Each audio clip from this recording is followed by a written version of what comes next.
आज हम लोग चर्चा करेंगे जीवों में विविधता। विविधता का मतलब अंतर होता है, ठीक है ना।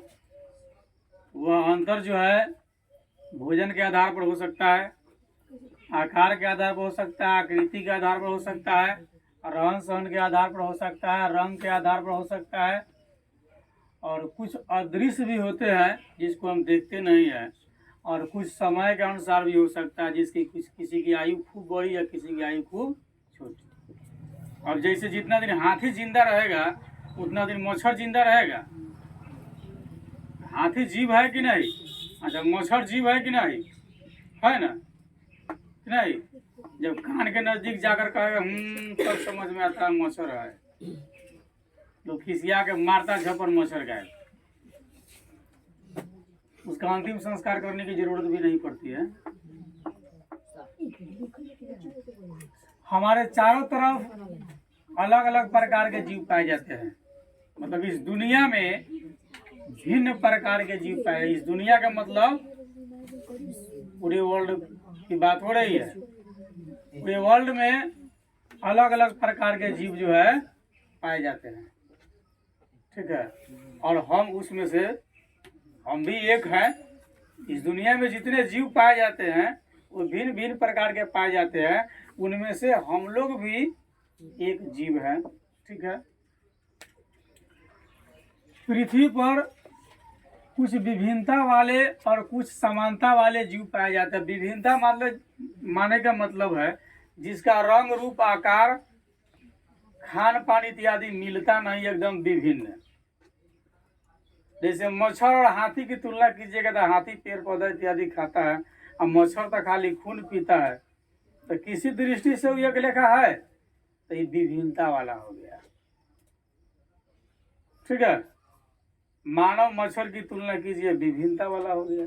और समानता वाला जैसे मानव और बंदर समानता वाला जीव है, मतलब उसके जैसा कुछ समान अंग अगर मिलता है, समरूप मिलता है तो वो समानता वाला, और नहीं मिलता है तो विभिन्नता वाला, मतलब असमानता वाला होता है, ठीक है। तो पृथ्वी पर जो है कुछ विभिन्नता वाले नहीं, कुछ समानता वाले जीव पाए जाते हैं, ठीक है। कुछ है जो मिलते जुलते हैं एक दूसरे से, और कुछ जो है नहीं मिलते हैं, लेकिन जीव सभी पाए जाते हैं, इसमें कोई दुमत नहीं है। पृथ्वी पर लाखों जीव पाए जाते हैं, लाखों लाख की संख्या में इस पृथ्वी पर जीव पाए जाते हैं, ठीक है। जिसे जानकारी प्राप्त करने के लिए, अध्ययन करने के लिए जो है, ठीक है, कहा कि पृथ्वी पर लाखों जीव पाए जाते हैं, जिसकी अध्ययन की सुलभता के लिए हम उसको वर्ग और समूह में बांटते हैं। अध्ययन की आसानी, यानी आसानी से हम उसके बारे में जान जाए, इसलिए हम उसको वर्ग और समूह में बांटते हैं। अलग अलग वर्ग करके, अलग अलग समूह करके हम उसको विभाजित करते हैं, तब हम उसके बारे में बृहद रूप से जान पाएंगे, अन्यथा हम नहीं जान पाएंगे, ठीक ना। तो अध्ययन की सुलभता के लिए जो है जीवों को वर्ग और समूह में बांटा जाता है। क्वेश्चन पूछे क्यों बांटा जाता है, तो अध्ययन की सुलभता के लिए। डायरेक्ट ऐसे अध्ययन करेंगे तो परेशानी होगी। धरती पर विभिन्न प्रकार के जीवों का विकास जो है आपको 3.5 अरब वर्ष पहले हुआ, ठीक है ना। अरब को अंग्रेजी में बिलियन कहते हैं, अरब को अंग्रेजी में बिलियन कहते हैं, हिंदी में अरब कहते हैं, ठीक ना। तो पृथ्वी पर जो है जीव का उत्पत्ति कब हुआ? 3.5 अरब वर्ष पहले, चाहे 3.5 बिलियन वर्ष पहले पृथ्वी पर जीव का उत्पत्ति हुआ है, ठीक है। अब वहां तक से परिवर्तित होते होते अभी तक हम लोग यहाँ तक पहुँचे हैं, और विभिन्न सारी जीव जो है में स्थानांतरण हुआ, बदलाव हुआ, और यहाँ तक दुनिया भी पहुँची है, ठीक है। तो पूछेगा कि जीव की उत्पत्ति कब हुई, तो 3.5 अरब वर्ष पहले हुआ है। अब वर्गीकरण किसे कहते हैं, तो जीवों के विविधता के बारे में जानकारी प्राप्त करने के लिए। विविधता क्या है? कुछ अलग प्रकार के हैं, कुछ समान प्रकार के हैं, ठीक है। विविधता किस आधार पर है? भोजन के आधार पर। कोई कुछ खाता है, कोई कुछ खाता है, कोई शाकाहारी है, कोई मांसाहारी है, कोई सर्वाहारी, ना। कुछ लोग केवल शाकाहारी, कुछ लोग मांसाहारी और कुछ लोग सर्वाहारी, उस सर्वभक्षी के अंतर्गत आ जाता है। ठीक है, कुछ को हम देखते हैं, कुछ को देखने के लिए हमको माइक्रोस्कोप की सहायता लेनी पड़ती है। बिना माइक्रोस्कोप की सहायता से हम नहीं देख लेंगे। जैसे जीवाणु, एक कोशिकीय प्रोटोजोआ, एक कोशिकीय शैवाल आदि, ये इतने छोटे होते हैं कि इसको देखने के लिए हमको माइक्रोस्कोप की सहायता लेना पड़ता है। ठीक ना, जीवाणु और एक कोशिकीय प्रोटोजोआ, ठीक है, वह एक कोशिकीय शैवाल, ये सब बहुत छोटे होते हैं। इसे देखने के लिए माइक्रोस्कोप की सहायता ली जाती है। बिना माइक्रोस्कोप की सहायता से इसको नहीं देखा जा सकता। ठीक है, तो जीवों के विविधता के बारे में जानकारी प्राप्त करने के लिए हम उनकी समानता एवं विषमता के आधार पर अलग अलग वर्ग व समूह में बांटते हैं। क्यों बांटते हैं? समानता और विषमता, यानी कि असमानता या विषमता कह लीजिए, समान शब्द है। हम उसको अलग अलग वर्ग में क्या करते हैं, वर्ग में चाहे समूह में बांटते हैं ना। तो उस बांटने की प्रक्रिया को वर्गीकरण कहते हैं। ठीक ना, यानी जीवों को समानता और विषमता के आधार पर हम उसको अलग अलग बांट देते हैं। ठीक है, तो बांटेंगे तो वर्ग के रूप में बांटेंगे या समूह के रूप में बांटेंगे। तो बांटने की उस प्रक्रिया को हम कहते हैं वर्गीकरण। ठीक है, अब वर्गीकी या वर्गीकरण ये अलग चीज है। वर्गीकरण मतलब बांट दिए, वर्गीकी या वर्गीकरण अलग चीज है, जिसमें जीवों का सुव्यवस्थित और क्रमानुसार बंटवारा तो होता है, लेकिन सुव्यवस्थित तरीका से, क्रमानुसार से। जैसे ईंट का दीवार बनाया जाए अगर, तो पहले नीचे ईंट जोड़ा जाए तब ना ऊपर जोड़ा जाएगा, कि पहले ऊपर जोड़ा जाए तब नीचे जोड़ा जाए। नीचे से ऊपर ले जाएंगे, ऊपर से नीचे ले आएंगे, ऊपर से नीचे ना आएगा। तो अगर नीचे से ऊपर जाता है तो इसका मतलब सुव्यवस्थित तरीका से वह जा रहा है, वह ज्यादा बढ़िया रहेगा। तो सुव्यवस्थित और क्रमानुसार, तो दीवार जब बनता है तो सुव्यवस्थित और क्रमानुसार भी बनता है, अन्यथा ढह जाएगा। ठीक है, अलग अलग समूह में विभाजित करते हैं। तो सुव्यवस्थित और क्रमानुसार अलग अलग समूह में हम विभाजन करते हैं। जैविक उसका नामकरण देते हैं और उससे संबंधित बातों का जब हम अध्ययन जिसमें करते हैं ना, उसको हम, यानी कि उस जीव विज्ञान के शाखा को हम वर्गीकी करते हैं या वर्गीकरण विज्ञान कहते हैं। ठीक ना, यानी जिसमें जीवों को बांटा तो जाता है, लेकिन सुव्यवस्थित तरीका से क्रम अनुसार और अलग अलग समूह में उसको विभाजन करते हैं और जैविक नामकरण देते हैं। और इससे संबंधित अगर उसमें जो हम जानकारी प्राप्त करते हैं, उस ज्ञान को हम क्या कहते हैं? वर्गीकी विज्ञान कहते हैं। अब वैज्ञानिक पर आ जाइए। यूनानी विचारक अरस्तु, प्रख्यात विचारक था कौन? यूनानी, ये यूनानी विचारक अरस्तु। अरस्तु बहुत जाना माना वैज्ञानिक है। अरस्तु ने जीवों का विभाजन वास स्थान के आधार पर किया।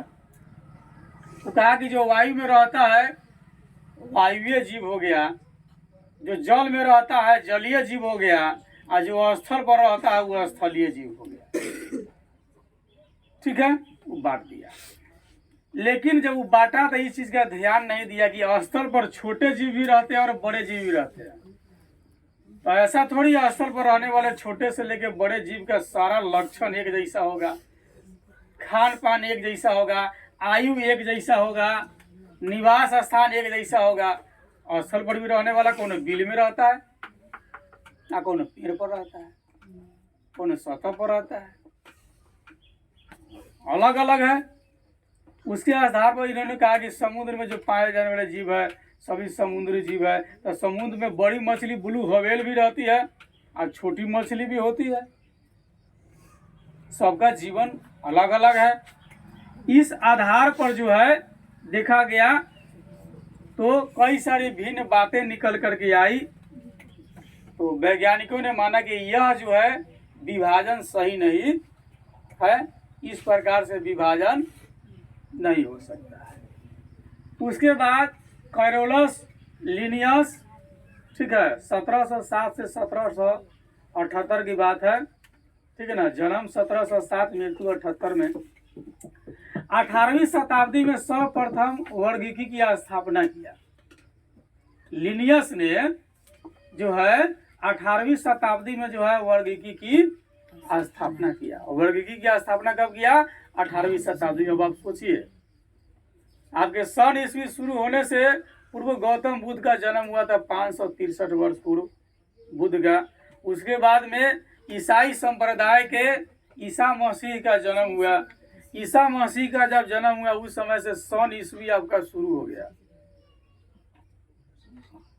ठीक है ना। जिस समय ईसा मसीह का जन्म हुआ ना, उसी समय से आपको कभी हो गया ईस्वी शुरू हो गया। ईस्वी 21वीं शताब्दी, 20वीं शताब्दी, 18वीं शताब्दी, ठीक है। और उतना दिन होने के बाद 18वीं शताब्दी में सबसे पहले वर्गीकी की स्थापना लिनियस के द्वारा किया गया। ये लोग पहले तक कितना दिन तक अंधकार में थे, अज्ञान में थे, ठीक है। लिनियस को वर्गीकी का जनक कहा जाता है, यानी जन्मदाता। लिनियस वर्गीकी के पिता माने जाते हैं। जनक मतलब पिता, ठीक है। तो वर्गीकी के जनक कौन है? तो लिनियस है।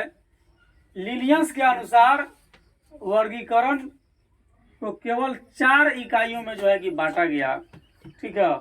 वो ये थी: संघ, वर्ग, वंश और जाति। लिनियस ने जो है वर्गीकी को 4 आधार पर बांटा: संघ, वर्ग, वंश, जाति। और अस्तु ने जो है ये अपने आधार पर बांटे, ठीक है। वो बांटे वायु, जल और स्थल के आधार पर बांटा। और अस्तु वर्गीकी को किस किस आधार पर बांटा? वायु, जल, स्थल। जो वायु में रहता है वायुए, जो स्थल पर रहता है स्थलीय, जो जल में रहता है जलीय। लिनियस ने जो है 4 आधार पर बांटा। वो बांटा संघ, वर्ग, वंश, जाति। ये स्थान के आधार पर नहीं बांटा।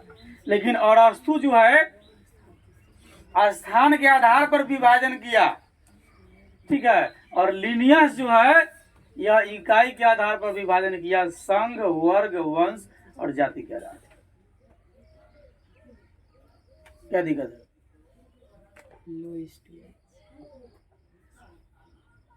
कुछ समय के बाद इनमें कुछ और इकाइयां जुड़ी गई, जैसे संघ, वर्ग, गण, कुल, वंश, जाति इत्यादि। इकाइयों को और छोटी छोटी इकाइयों में बांटा जा सकता है: उपसंघ, उपवर्ग, उपवंश, उपजाति में बांटे हैं। जीवों के वर्गीकरण के लिए सर्वप्रथम यह जानना जरूरी है कि उनमें कौन कौन सी समानता होती है, कौन कौन सी असमानता होती है। उसके आधार पर उसका बंटवारा ज़्यादा उचित रहेगा। और समानता के आधार पर जीवों को समूह में रखा जाता है, जो इस समान, जैसे मानव और बंदर एक समूह का लोग होते हैं, चिंपैंजी एक समूह का लोग हो गया, ठीक है। जैसे क्लोरोफिल वर्ण विहीन सारे पौधे को कवक कहा जाता है। क्लोरोफिल वर्ण विहीन जितने होंगे सब क्या हो जाएगा? कवक हो जाएगा। लक्षण के आधार पर जो है जीवों का मूल रूप से बंटवारा किया गया। निचले स्तर पर अवस्थित जीवों को बड़े समूह में रखा गया, फिर उससे जो है कम वाला को छोटा, फिर उससे कम वाला को छोटा, फिर उससे कम वाला को छोटा। इस आधार पर जो है कि जीवों का बंटवारा हो गया उसके लक्षण के आधार पर, ठीक है। जैसे एग्जाम्पल है कि दीवार बनता है तो नीचे वाले स्तर पर ऊपर वाले स्तर केंद्रित होता है। मतलब नीचे वाला पर ऊपर वाला टीका होता है ना, कि ऊपर वाला नीचे वाला पर टीका होता है, नीचे वाला पर ऊपर वाला टीका होता है, ठीक है। जैसे भवन बनाने के लिए दीवार के जो बनाएंगे तो नीचे वाला ईंट ज़्यादा मजबूत होना चाहिए, नीचा ज़्यादा मजबूत होगा तब ज़्यादा टिकाऊ होगा। ठीक इस तरह जो है जीवों को बंटवारा किया गया। निचले स्तर पर जो अवस्थित थे जीव, उसको बड़े समूह में रखा गया, बड़े जाति में रखा गया, बड़े वर्ग में रखा गया, बड़े संघ में रखा गया। और जो उससे छोटे थे उसको धीरे धीरे धीरे उसका संघ जो है छोटा करते करते इस आधार पर जो है लीनियस जो है सफल रहा। इससे आगे की चर्चा हम लोग फिर अगले दिन करें।